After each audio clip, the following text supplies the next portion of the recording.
I walked through the front door earlier than usual that Thursday. The office had a busted AC, and the boss let everyone head out before 4. I figured I'd surprise Linda, maybe grab takeout, and actually relax for once. But the second I stepped in, I knew something was off. The house wasn't quiet. I heard Linda's voice echoing from the kitchen. She was on speakerphone, laughing with her best friend, Carly. I stopped in the hallway, out of sight, but close enough to hear every word. "I'm serious, Carly," Linda said, giggling. "He's clueless. I could flirt with the bartender tomorrow night, and he wouldn't even blink." Carly laughed. "That's the point. It's a litmus test. If he notices, it means he still cares. If not, well, maybe you've got a problem." Linda hummed like she was thinking it over. "I mean, it's not cheating. Just a little harmless flirting. I want to see if he gets jealous. It's kind of fun, right?" I felt my stomach twist. I wasn't supposed to be hearing this. I just stood there, frozen, listening to my own wife talk about testing me like I was some dumb science project. Quick note, before we go any further, share which city or country you're watching from. Carly kept going. "Exactly. Just lean in, touch his arm, laugh a little too loud. See if your husband even reacts. Guys need wake-up calls sometimes." Linda didn't push back. She laughed and said, "All right, we'll try it tomorrow. I'll wear that blue dress. You know, the one with the low cut? He'll definitely notice if I flirt in that." I backed up a step, my heartbeat thudding in my ears. I didn't want to burst in. I needed to think. I pulled my phone from my pocket, opened the voice recorder, and hit record. Then I slipped my shoes off, staying quiet on the hardwood as I crept a little closer. Their voices stayed steady, going on and on about this so-called test, like it was some harmless joke. But I wasn't laughing. I kept the phone steady in my hand, heart pounding harder with every word they said. I knew I had two choices: walk in and blow this whole thing up, or stay cool and see how far she was planning to take it. I chose the second option. I saved the recording, slid the phone into my pocket, and walked back out the front door like I had never come home. She'd never know what I just heard. Tomorrow night? Game on. I got back in my car and drove around the block a few times before heading home for real. My hands were clenched on the steering wheel the whole way, jaw tight, brain going 100 miles an hour. I couldn't stop replaying her voice in my head. It's a litmus test. I walked in like nothing had happened, gave a quick "hey" to the empty living room, then went straight upstairs to the guest bedroom and shut the door behind me. That's where I kept my old laptop. Linda didn't mess with it. I opened it, waited for the dinosaur to boot up, and typed in the restaurant name they'd mentioned, Morrison's Bar and Grill, downtown Springfield. Mid-tier steakhouse, overpriced cocktails, dim lighting, perfect spot for her little performance. I didn't blow up. I didn't confront her. I was done being reactive. This time, I was going to see exactly how far she was willing to take it. About 20 minutes later, I heard her phone ringing downstairs. Carly again. I cracked the bedroom door, leaned out just enough to catch her voice floating up from the kitchen. "I'm wearing that blue dress. You know the one," she said, sounding smug. "Yeah, he won't say anything. He never does. I bet I could slip my number to the bartender, and he wouldn't even blink." Carly laughed. "Don't forget, touch his arm.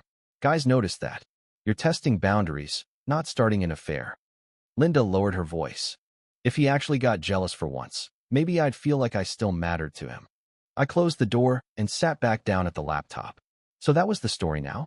This was about her feeling neglected? I pulled up the reservation site, logged into our account, and adjusted our dinner booking. I picked a booth facing the bar directly. No obstruction, full view. Then I dug deeper, found the restaurant staff page on Facebook. Bartender's name was Ryan. Tall, shaved head, sleeve tattoos. Exactly the type she flirted with back when we first started dating. I studied his face, read a few of his posts. He worked Fridays, liked sports and whiskey, and clearly thought he was the man. Perfect. By the time Linda walked through the door later that night, carrying grocery bags like nothing was going on, I was back downstairs on the couch with the game on. She leaned in for a quick kiss. I gave her one. "Long day?" she asked. "Yeah, just tired." I muted the TV. "Still good for dinner tomorrow?" "Of course," she said, tossing her keys in the bowl by the door. "I'm actually really looking forward to it." "I bet you are." I smiled and nodded, let her go upstairs to shower. I stayed right there on the couch, arms folded, thinking through every detail of what tomorrow was going to look like. She had no clue, and I wasn't giving her a single hint. Friday evening came slow, like time knew what was about to go down. I was already dressed, jeans, button down, nothing flashy, just sitting on the edge of the bed, tying my shoes, waiting. Linda was still in the bathroom. I could hear the blow dryer going, then silence. Then her closet door sliding open and shut over and over again. She was cycling through outfits like she was prepping for prom. I walked past the door and caught a glimpse through the cracked mirror. She held up 2 dresses, one red, one deep blue, then tossed the red aside and started shimmying into the blue one. Low cut, skin tight, legs out, shoulders bare. Not the usual date night outfit. Not even close. I leaned against the doorframe. Going for a bold look tonight. She jumped a little. God, don't sneak up on me. Just asking. Haven't seen that dress in a while. She laughed lightly. Thought I'd switch it up. You know, keep things interesting. Sure. She turned back to the mirror, checking every angle like she was posing for a damn magazine cover. Lipstick, perfume, earrings, the works. She was nervous too, probably wondering how to make her little act convincing but innocent. We got to Morrison's around 7. The hostess led us to our booth, the one I picked with a full view of the bar. Ryan was behind it, just like I expected, pouring drinks, flashing smiles, soaking up tips. Linda sat across from me, pretending not to scan the place. But I saw her eyes land on him. Quick smile. She fixed her hair. We ordered drinks. Then she offered to go get them herself. I'll just grab them at the bar. Might be faster, she said, already halfway out of the booth. I nodded. Yeah, sure. Go ahead. She strutted up to Ryan like she'd been rehearsing it in her head all day. I watched her lean in just enough to show him the curve of her chest. She laughed a little too hard at something he said, then put her hand on his arm like they were old friends catching up. He leaned closer, clearly not hating the attention. I didn't move. I just sipped my drink, leaned back, and took it all in. She wanted a reaction? She was going to have to earn it. She finally came back, setting my drink down with a little extra force. He's really nice, she said, smiling like nothing happened. Yeah. I picked up the glass. You two seem to be getting along real well. She shrugged. Just chatting. He said they're short-staffed tonight. I nodded. MMM. You know, I was watching from here. You touched his arm, like, 3 times. I didn't realize bartenders gave such personal service. She blinked. Are you jealous? I looked her right in the eye. Just making an observation. She tilted her head. He was friendly. And you were real friendly right back. She picked up her drink and sipped fast, avoiding eye contact for a second too long. Then she smiled again, like she was trying to reset the energy. Well, I thought we were here to enjoy ourselves. Oh, I'm enjoying myself, I said, leaning back again. This is better than any movie. That one landed. Her smile faltered just a bit. She looked down at her glass, stirred it with the straw, and didn't say a word for the next minute. I didn't press it. I let the silence hang. I wasn't here to explode. I was here to expose. Linda stirred her drink like it held answers. The silence between us stretched thin, and I could see her trying to figure out if her plan was working. She glanced toward the bar, then back at me with a smile that didn't quite reach her eyes. I think I'll go grab us another round, she said, already pushing out of the booth. You sure? I could. No. I got it, she said, cutting me off too quickly. She slid out of the booth and walked straight back to Ryan like she had something to prove. I sat back and watched the show. This time, she didn't waste any time warming up. She leaned across the counter, damn near giving the guy a front row seat. He smiled wide and said something that made her laugh. Loud, exaggerated, just a little too eager. Then came the touch again, right on his forearm, fingers lingering longer than before. She even leaned in close to whisper something, lips inches from his ear. Ryan clearly wasn't complaining. He glanced back once, probably to see if I was watching. I lifted my glass and gave him a small nod. He flinched like he'd just remembered I existed. Linda, though? She didn't look back at all. I stayed right where I was. No jealousy. No outburst. Just sipping my drink, watching her dig the hole deeper. She finally walked back with our drinks, cheeks a little flushed. Either from the vodka or the adrenaline. 2 martinis, just how you like it, she said, sliding mine across the table. I took it. Appreciate it. You and Ryan seem like old friends now. She smiled. He's just friendly. I bet. What was that? A 10-minute conversation. Arm touches, whispers, the whole package deal? She froze. caught between laughing it off and doubling down. You sound jealous. Nah, just impressed. You've got some serious form. Her face twitched, smile gone. So you're not mad? I shrugged. Should I be? She leaned in, defensive now. I don't know. Maybe show some emotion? It's like you don't care. I looked her dead in the eye. You trying to make me care by flirting with bartenders? That's not. Don't. I cut in. Don't pretend this was spontaneous. You dressed for it. You planned it. You wanted to see if I'd get pissed. She sat back, arms crossed. It was a test. Just to see how you'd react. I nodded slowly. Right. And now you're pissed that I didn't fail it. She blinked, thrown off by the response. I leaned forward. What made you think this was a smart idea, Linda? She opened her mouth, but nothing came out. For once, she didn't have the comeback ready. She reached for her drink instead, looking everywhere but at me. You thought I'd flip out, start a fight? Jealous rage? I said. What were you hoping for? I don't know, she muttered. Maybe I wanted to feel like I mattered. You don't need a stranger's attention for that. Silence again. Not because there was nothing to say. She just didn't like what she was hearing. I took another slow sip, keeping my eyes on her. So what's next? You got a second act planned, or was that the whole show? She didn't answer. She just sat there, jaw tight, eyes starting to look like she was finally feeling the weight of it all. I leaned back, let her stew in it. This wasn't over. Not by a long shot. We didn't order dessert. Didn't even finish our drinks. Linda grabbed her purse and stood up fast. Ready to go? She asked without looking at me. I nodded. Yep. She walked ahead of me through the restaurant, heels clicking like gunshots across the floor. Her posture was stiff, arms locked, shoulders up. People probably thought we'd had some stupid lovers spat. They had no idea. We got in the car, and I started the engine. She didn't say a word. Neither did I. 5 minutes in, she turned toward the window and crossed her arms. Her reflection in the glass showed everything. Clenched jaw, twitching lip, eyes blinking fast like she was trying not to cry. You're just gonna stay quiet? She finally said. I kept my eyes on the road. What do you want me to say? I don't know. Anything. You didn't even flinch back there. I noticed. You were watching me flirt with another man and just... nothing? I let out a dry breath through my nose. I saw it all, Linda. I saw everything. That's exactly why I'm not saying much. She didn't reply. We pulled into the driveway, headlights splashing against the garage door. She got out fast, keys already in hand, and walked inside without waiting. I followed. She went straight to the kitchen and started rearranging things, moving mail, wiping the already clean counter, checking the fridge for no reason. All of it pointless, just something to keep her hands busy. You want tea? She asked, already reaching for the kettle. No. Silence. Then, quieter, look. I know that probably didn't look good. I stayed near the doorway, leaning against the frame. Didn't look good? That's your big takeaway? She turned. I'm just saying. Stop. I held up a hand. Don't spin this. Don't try to explain it away. She hesitated, then dropped the kettle back on the stovetop. I wasn't trying to hurt you. Really? What would you call it then?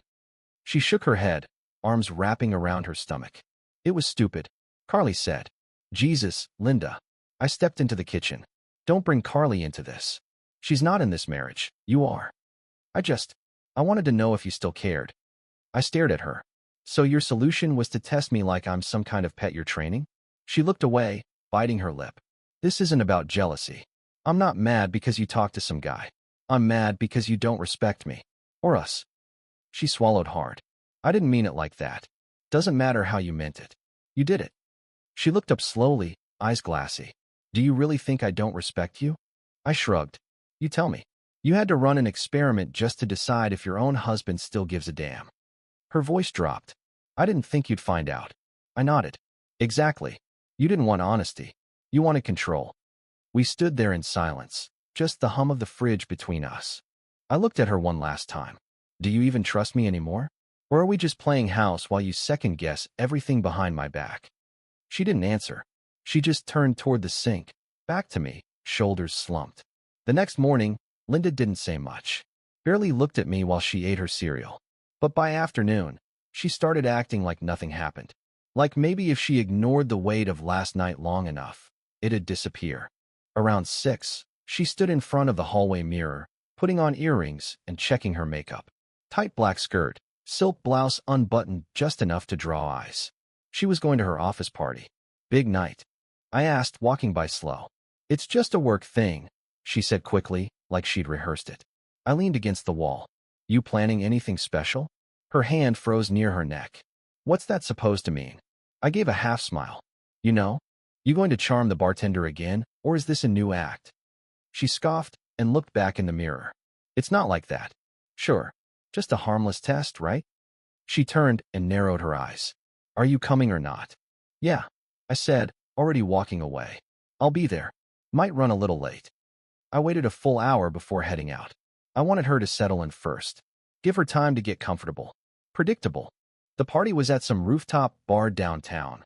Modern, glassy, fake-friendly vibe. I walked in around 8:30. Loud music, cheap wine, plastic smiles. I scanned the crowd until I spotted her. Linda was standing near the corner by the windows, laughing with some tall guy in a blazer. White teeth, gelled hair, business casual clown. That had to be Mike. I could tell from the way she tilted her head when he talked. How she rested her hand on his arm, like it was the most natural thing in the world. Same act, different setting. I walked up slowly, drink in hand, not saying a word until I was standing right behind her. Evening, I said, loud enough to cut through the noise. She jumped a little and turned. Oh, hey, you made it. Mike looked confused, but polite. Hey, man, I'm Mike. I know, I said, shaking his hand. I've heard a lot about you. Linda laughed awkwardly. We were just talking about the new project. Uh-huh. I looked at Mike. That why she was rubbing your arm a second ago? His face dropped. What? No, she wasn't. She was, I said calmly. It's fine. She's been testing me lately. It's a whole thing. Linda stiffened. Don't do this here. Why not? You're doing this here, I said, gesturing between them. Mike stepped back. I didn't mean to. Relax. You're just the lab rat tonight. I sipped my drink. Last week it was a bartender. This week it's you. People started turning. Conversations around us slowed. Eyes locked in. Linda hissed under her breath. Can we not make a scene? It's already a scene, Linda. You made it one the second you turned this party into a second round of your stupid game. Mike looked like he wanted to disappear. I didn't know anything about this. I believe you, I said. You're just the next poor bastard she used to see if I'd crack. Linda's voice rose. It wasn't supposed to go this far. I nodded. But it did. And now you're standing here, exposed, in front of your coworkers. So what now? She looked around, finally realizing how many people were watching. No one said a word. They didn't have to. I just stood there, waiting for her answer. Linda didn't say a word. She stood there, frozen, one hand clamped around her wine glass, the other still hanging awkwardly midair like it hadn't gotten the message yet. Her face was pale, lips parted, eyes darting between me and Mike. The whole rooftop felt like it had hit pause. No music, no chatter, just eyes, all of them on her. Mike cleared his throat, stepped back half a step. I really didn't know she was married. I swear. I turned to him. You work in the same office. You didn't know she had a husband?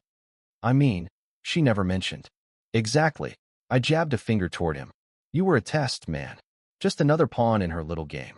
She wanted to see if I'd get jealous. Mike looked at Linda, then back at me. I didn't sign up for that. No one did, I said.